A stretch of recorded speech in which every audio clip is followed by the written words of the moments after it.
Mr. Cavendish. I Thank Thank you so much. That map, it's my aim. Oh, the quarter form map? Yes, to own one of those maps. I had never heard of it until I actually read about it in the book. It's a map that's in the shape of a heart. Yeah. And it was just a gorgeous moment in the book. The other thing is... I put a picture of one on my website. So if you go to the Mr. Cavendish, I presume, page on my website and go to Inside the Story, you'll see a picture of a quarter form map. And the other thing is that all your books are set in England. Are you thinking of setting a historical romance in America? Probably not. To me, it's not nearly as romantic or exciting for me. The thing about America is that sort of the logical places to set a historical romance are problematic for me. What I don't want to do the American West, just because I'm not particularly interested in that. I don't want to do the antebellum South because then you got to deal with slavery, and there's only so many times you can say that your hero and heroine were just remarkable people who were so different than everyone else in their times and that they abhorred slavery. Because the truth of the matter is people didn't abhor slavery down there. I mean, some did, but not the landowners so much. I mean, it's just they hadn't figured it out. And so, I mean, you can only have so many people who are that morally maverick to the times that they're in.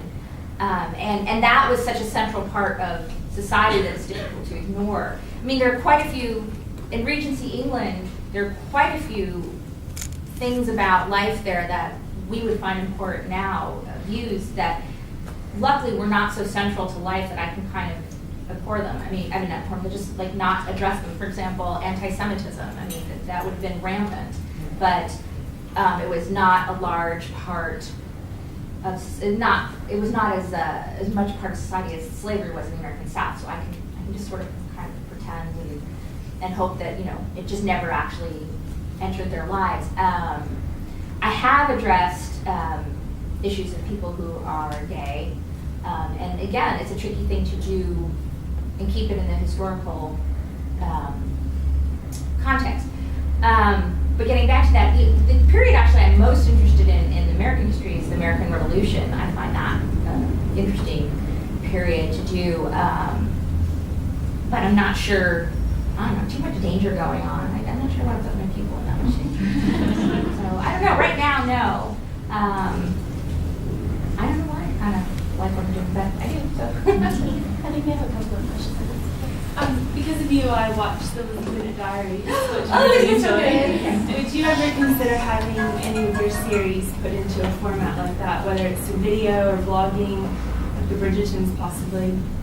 So, you guys know the Lizzie Bennet Diaries? Yeah. Okay, so the Lizzie Bennet Diaries, which I raved about online and hopefully turned some people onto, was basically, it was an adaptation of Pride and Prejudice with Elizabeth Bennet as a 24-year-old grad student in mass media communications, and she has a diary blog, and it was brilliant.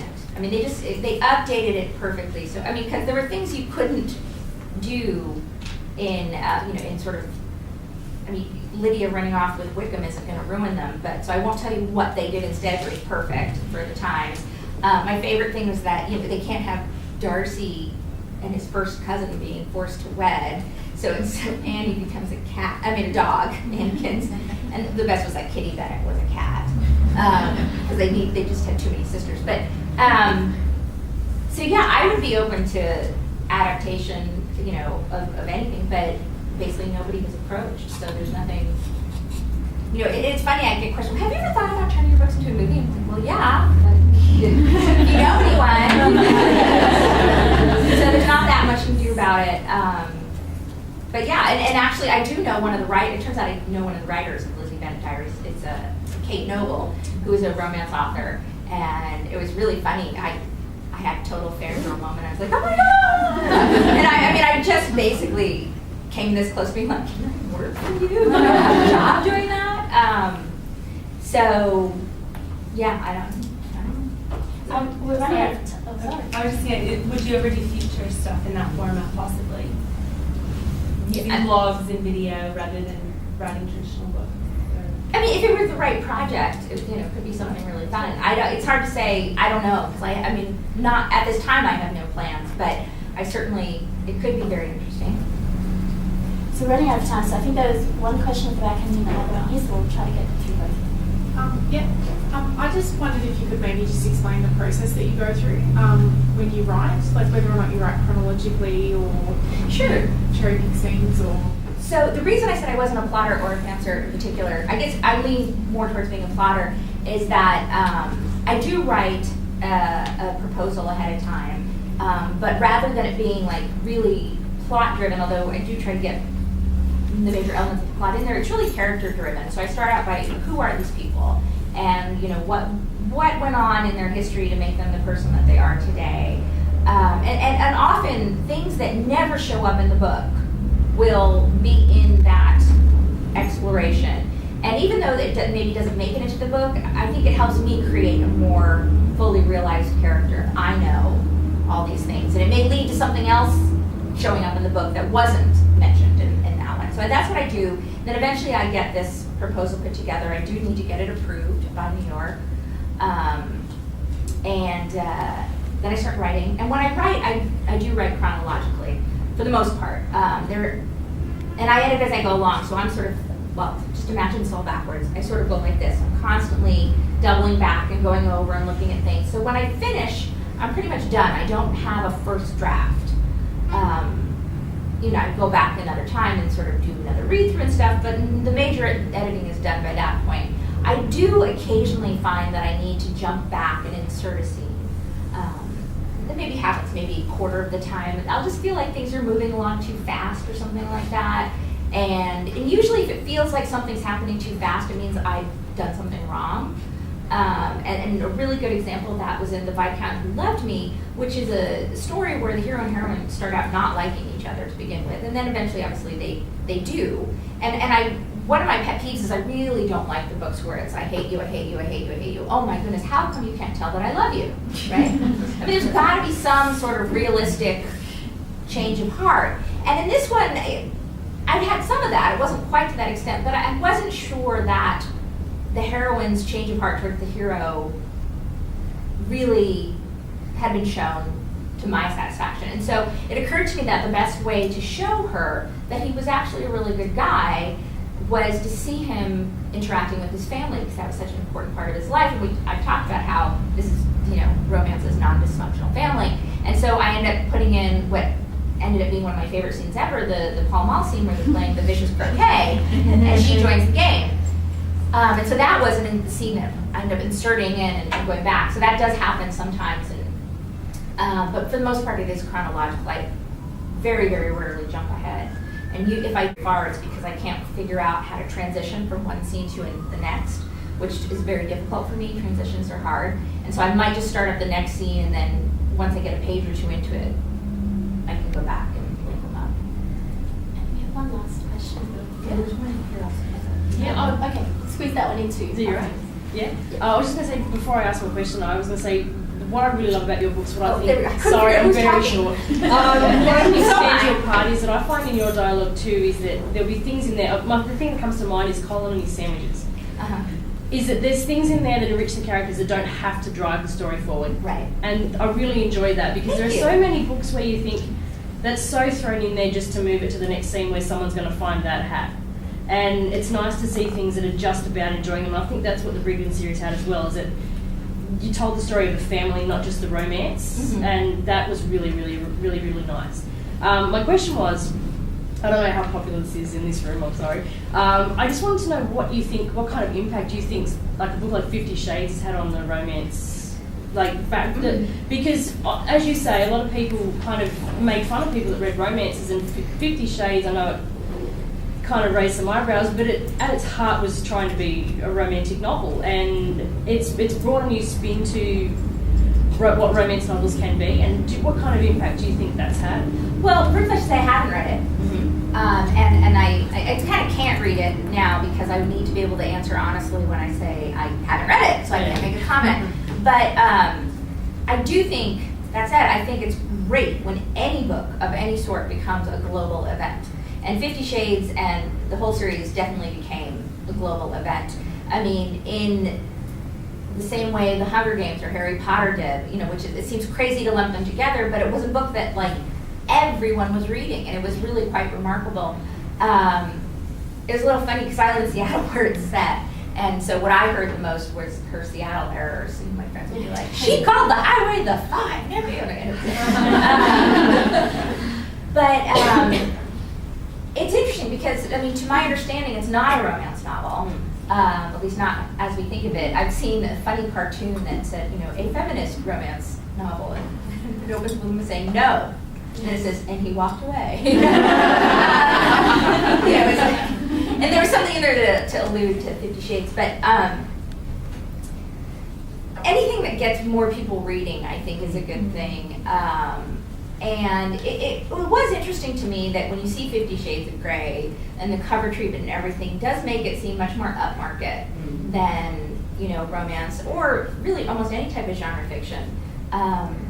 And I was listening to the head of digital sales for Barnes & Noble speak. Barnes & Noble is a very large American chain.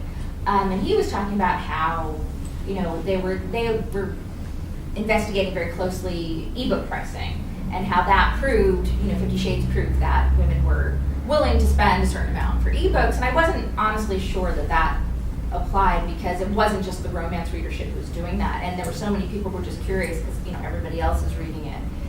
In terms of effect on the romance genre, certainly erotic romances are just exploding all over the place. Not necessarily like, let's spice up the historical romance, but just like a whole new genre kicking up and is going crazy. Which are, and a lot of them are really romance novels, as opposed to just being erotica, but now they're being marketed sort of like that. I do think, from what I understand, that a lot of the people who did really get into 50 Shades of Grey liked it for the romantic aspect in it. So I keep hoping that, they'll start discovering other stuff. Just like I keep hoping people realize that Downton Abbey is really a historical romance. Yeah. I think we've got one last minute. I just have a question. This is I might got mine. I think mine's that's moving you. That's wonderful. Authors that inspire you or that you read. Authors that inspire me or I read. I will confess I don't read as much romance as I used to. And I think in part that's just because, well, I don't know. But I'm just reading more. I read a lot of kids' books these days that I quite like as well. But within the romance genre, back sort of when I rediscovered it, I was really inspired by Judith McNaught and Julia Garwood, and I discovered Lisa Kleypas, who's now a good friend. I've met Julia Garwood and Judith McNaught, but I don't really know them. I remember just being totally fangirl when I met Lisa, which is kind of funny now because she's Lisa. She's Miss Massachusetts. She was in the Miss America pageant, but she was like the only short contestant, and of course she had she's Miss Massachusetts, which is the longest nickname ever. And it's wrapped around, so she's actually Miss Massachusetts. And I remember Joanne Lindsay reading a lot of that too. And then more recently, Eloisa James and Connie Brockway, who I've had the privilege to collaborate with, has been wonderful. I don't read a whole lot of contemporary romance, but I love Susan Elizabeth Phillips. I think she's just so smart and funny. And outside romance, I think, well, one of the books that I've most admired over the years is A Prayer for Owen Meany by John Irving, which I think is one of the most brilliantly plotted books I've ever read. I mean, because there are things that he puts in there that you think are just these little character quirks, and then it all comes together at the end. I should reread that. Some books I've read recently that I adored outside of romance is The Fault in Our Stars by John Green. I thought was wonderful. I can't read that. I'm just about to buy it. It's just gonna decimate me. It does, but it's also so funny. I always say that. And it's still decimating. It's good. Well, then don't read this one either. A Codename Verity by Elizabeth. I don't know if it's Wine or Ween. It's Wein. That one decimated me. Right. That was really good. I read a lot of nonfiction too. I really loved The Immortal Life of Henrietta Lacks. It was a huge bestseller in the States. I don't know if it came here. It's about this woman who died of cervical cancer at the age of 32 in the early 50s, and she was an African-American woman with very little education, and before she died, without her permission, although there was no protocol for taking permission from anyone at the time, took a sample of her cells from her cervix, and it ended up being used in so much medical research for the next gazillion years. In fact, my husband is a doctor. I was telling him, I was like, hey, HeLa cells, we use this all the time. He had no idea they were from, HeLa was for Henrietta Lacks, it was from an actual person. And it was this fascinating tale of all the medical advances that came about from that, interspersed with a sociological tale of what actually happened to her descendants, who most of whom didn't even have health insurance. So it was really, that's really good too. But yeah, lots of things. And on that note, we've kind of run a little bit over time, and I'd like to thank Julia for making room in her very, very hectic schedule to join us here. She's flying back out tonight, so she's here in the But morning. not till 9, so I had all day. And I know you appreciate this opportunity to meet you in person. Thank you once again to HarperCollins and to Booktopia, both of whom have been strong supporters of romance readers.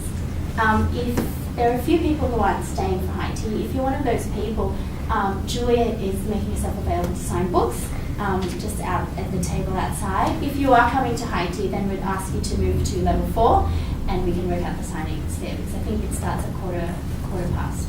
And I would just like to add my pitch for ARRA, which I didn't know a whole lot about until I came here and received emails and stuff about, but they are just brilliant. I mean, we don't have anything quite like it in the States. And maybe we don't need to, because romance novels they're much more readily available. It's easier to find. But I've been so impressed with every ARRA event and every people I've met. So if you're looking for your people,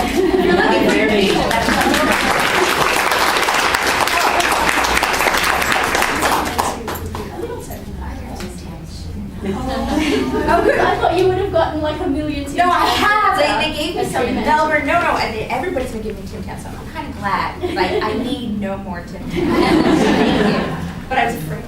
And ladies' room is in level 4, toilets, level 4. So thanks again, everyone. And for those staying fighting, we hope you enjoyed the stream.